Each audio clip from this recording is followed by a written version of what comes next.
Hey guys, another Robbie K review coming at you tonight. This time we're looking at the anime flick Alita, Battle Angel, a movie that has been essentially been advertised out the wazoo in hopes of bringing in more attention. But hey, before we get into that, welcome to Robbie's Movie Reviews. I'm Robbie, coming at you with another kind of review in terms of the latest and greatest to hit the silver screen.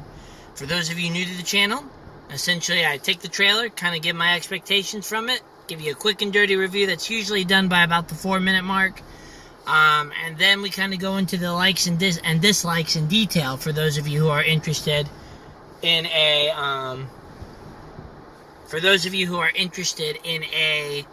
little more detailed review. So let's get started and not stumble as I get ready to do again Alita, Battle Angel, a James Cameron screenplay, right?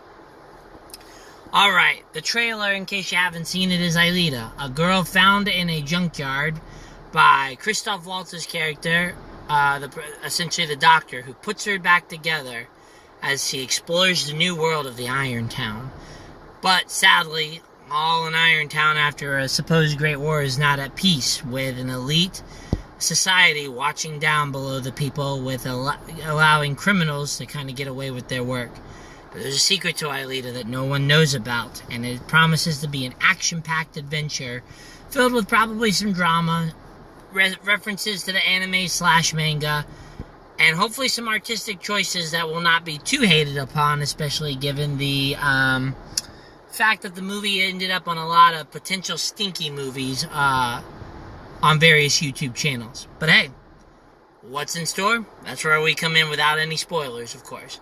So what's my thoughts on Alita? Truth is that Alita was surprisingly a little more balanced than I anticipated. The trailers really docked it as a lot more action, and I can safely say that while there is plenty of action available, the movie definitely has a more of an anime-like drama feel to it.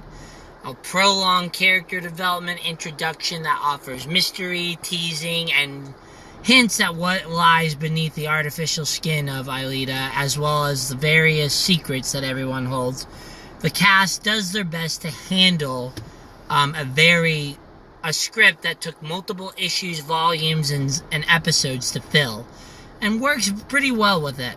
The solid casting group brings into fact some very anime-looking characters and an artistic style that does work for me. The action is definitely where a lot of the harvest went into it, though perhaps not quite as earth-shattering to me as some of the other action movies I've seen in the past. Not bad by any means, but many of the scenes are kind of over before they're done. More on that later. Nevertheless, a unique artistic style, some nice acting from the main characters who plays Alita's debut, and some solid teasing and story offer a chance of a new twist on this that can potentially motivate to go look at the original series again. It's a challenge to try to bring an entire series into about a 2-hour movie, and while I think the visual suggestions work along with the general premise of the plot, it may not quite be a movie for everyone, especially those who aren't really ready for the darker avenues that Japanese media can definitely go down to. So overall, definitely not the worst movie that I think a lot of people were pegging it at, and definitely had some nice styles with enough movie magic to it to warrant a trip to the theater, but definitely have some tightening up and potential expansion upon for maybe a director's cut or a potential sequel in the future. What are my scores? Fantasy, sci-fi, adventure, and action probably gives it about a 7.5 is where I'd probably put it. 8 being the highest that I would go for. In terms of movie overall, I'm probably putting it at about a 6.5 is where I'm going to probably say it. Again, I enjoyed it, had fun with the movie, and liked elements of it. But I think that there are still some improvements ready to go. Nevertheless, if this is where I leave you, thank you. Please give a like, a shout out, a subscription, and please just try to help me make this better. I'd love to try to get some more followers / people I can help, in hopes that I'm doing the review status justice. But if you're staying for a more detailed review, here we go. I always like to start out on the positive foot. Here's where the likes for me come in. Again, the main actress does a very nice job of stepping into a role that's part CGI and part live action. The young woman who plays Alita, I think, knocked it out of the park.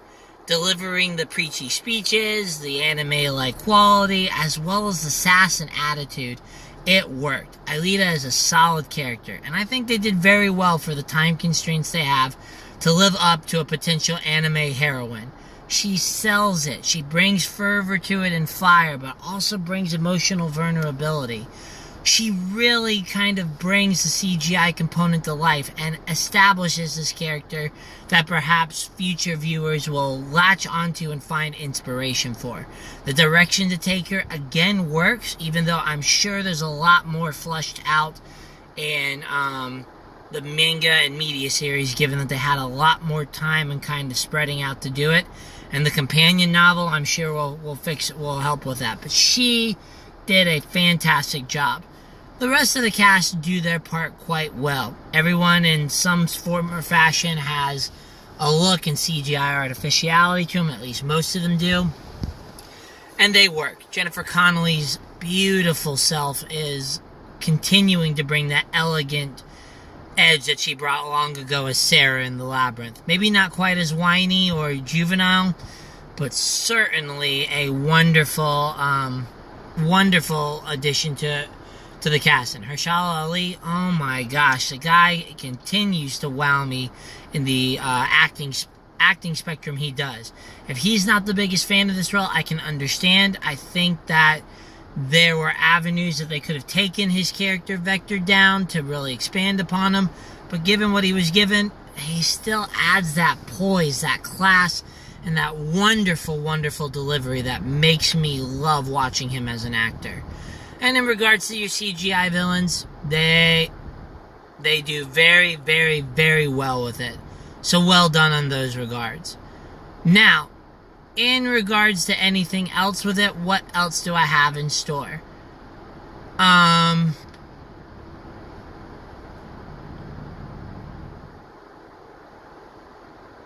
In regards to the other likes, the world building. James Cameron can definitely prove himself at building a new world with CGI camera and a number of other things. He is awesome in terms of finding a way to take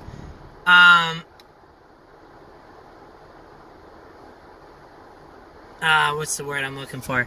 He knows how to build and use computer animation well to bring his imagination to life. And Alita Battle Angel, again, I think is a tribute to that. The patterns are beautiful. All the references and architecture and artistic work beautifully brought in. I think did a fantastic job with it. I think that he captures the spirit of the anime into it, and it's just beautiful visuals. Excuse me. In regards to costumes, makeup, and design, again, mostly very well done. And I have to agree with my friend Mary, who is big into movie makeup as well. Some things you can tell they skipped the budget on. Others they got, right on the money and really just brought that beautiful makeup work to life. And the blending of CGI and human features are actually better than I anticipated for most of them. Though in a few, there's definitely some obvious blurring that still needed some touch-up to do.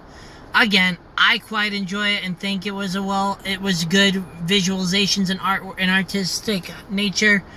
Others, it will just depend. And yes, I don't really mind the eyes as much as some people had in terms of it, and I think it worked well, giving that anime look. A little forced at times, probably, but at the same time, I wasn't that opposed to it to begin with. And in terms of action, again, I've got some things to say about it in the areas of improvement category, but in terms of the likes, there were 2 or 3 scenes that totally rocked the fast-paced action nature and felt like introductions like you see in anime and manga.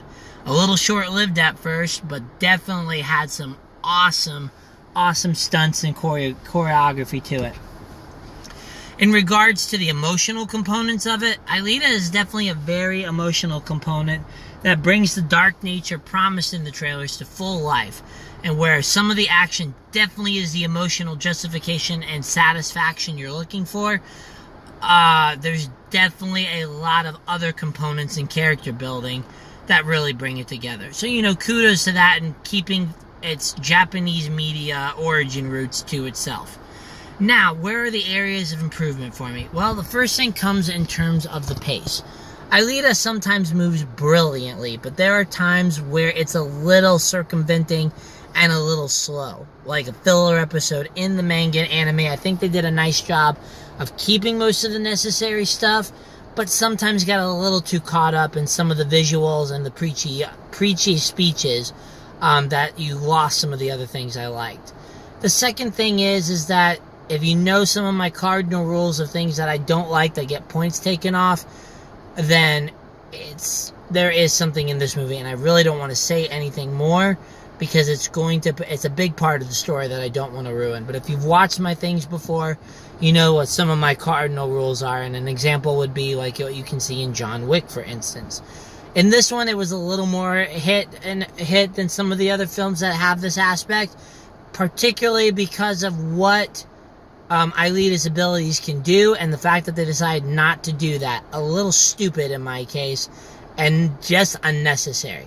I mean, maybe that's what happens in the media. I don't know. I haven't watched the original / read the original, but I could have done with a little rewrite in those categories. The next thing is that in terms of some of the performance, there are times where it's a bit stretched, a bit forced, and a bit limited. And part of that comes from, again, the time constraints that the movie faces. So sadly, that is a minor area of improvement, but a little forced dialogue here and there could have been tempered in order to potentially get a more balanced component of it. The dark nature of the film was a little excessive for me. Again, this is probably a medium to mild dislike or area of improvement. I'm sure the series is dark. I mean, we know that anime and manga series are not afraid to dive into the dark thresholds that are there. And that's part of what brings the charm and depth to Alita, is that dark nature. But some of the excessive overkill stuff that happened might be a little too much for me in terms of its relevance. And again, this goes back to the last thing I said, one of my cardinal rules. But something else about it too is that if you've got young ones that are looking to see this, take caution that this is definitely one of those that's got, even though it's a little curved back, has enough dark components and potential dismemberment to scar some fragile minds, or at least drive them down a different way of thinking. So be careful if you decide to take them to this. As I said, there's some character expansions that I really wanted to bring up, and hoping that they could maybe expand upon it. This would have gone for Vector himself, a couple of other characters. I think the two main dislikes or areas of improvement I had, though, were this. The first is the action scenes. I'm an action junkie, and I totally understand when talking to friends recently that there are those action moments that don't have to be long and flashy, they just have to have the emotional sustenance. And while Alita does have that component that works, at other times I really wanted to see the anime / visuals that the trailers promised really come to life. And they did on some of them. But in particular, the ending battle, I was hoping for a little more flash and bang and kind of excitement, climactic potential than just the emotional climactic potential. Again, I get it, it works, but I totally would have loved to see some more scenes to it. And even so, I guess the other part is, and maybe this goes to the companion novel that I've seen out there, Alita's backstory and history really could have used some more fleshing out as well, and potentially opened up for even cooler action scenes based on it. This arc that they were going for was kind of there, and there's enough to give you all the hints you need to kind of piece stuff together. But you could have gotten a lot more dynamic and into the character. Again, I understand time constraints, the fact that there's episodes, and of course, how do you go about? You put a companion book that's apparently the prequel to it. So I totally hear that and understand it. But in a movie-wise, when you're starting to tease and fish, you gotta kind of dive into it. Which kind of brings me to my second major opportunity. If this series had the potential to go all the way to really bring the cast, to bring the fan base in, I think the goal would have been not to try to cram too much. This film had a lot of aspects into it, and like what The Last Airbender did, only much better than that particular film, it's trying to cram too many things into one showing that you sort of skirt on some things. And some of the emotional connectivity, some of the character development with some of the secondary characters, even Alita's struggle to find herself, were not quite as fleshed out. And as we talked about with the action scenes, there were more developments that could have been taken with it. But again, there's only so much you can do in a short, limited amount of time. So hey, I concede to that, and I give them props. But those are the areas, is that a movie, I wish a movie would stop thinking that they're not going to get an entire series out of it and looking at a franchise, and instead looking to make a movie, tell part of the tale, stand alone, do it right, and then allow the other ones to come at it. It was done with Star Wars and Lord of the Rings. Same thing can be done with the modern movies. Take the risk and do it right, and you can potentially do it. Nevertheless, I can definitely say that Alita's going to have its mixed fan base into there. And throwing in some of the romantic aspects of it, again, I give it a lot of prep for trying to, again, live up to what a Japanese animation, Japanese comic does. It's storytelling, it's drama, but it requires time and investment. And I think that's where this kind of got hit. The visuals are gorgeous, the makeup and costumes work, and it's got some emotional potential with it, but you have got to be ready for a darker tale, a little lengthy component of it, and potentially not letting it be a purist to ruin it and give it a 1 and a 2 like I've seen some reviews. Nevertheless, I enjoyed the film. It's got the movie magic, and you've heard the scores of about a 7, 7.5 in terms of my score, 6.5 for movie overall. Nevertheless, guys, there's one more movie to at least do that I'm planning for, so you'll see me tomorrow. Until then, thank you, and have a good night.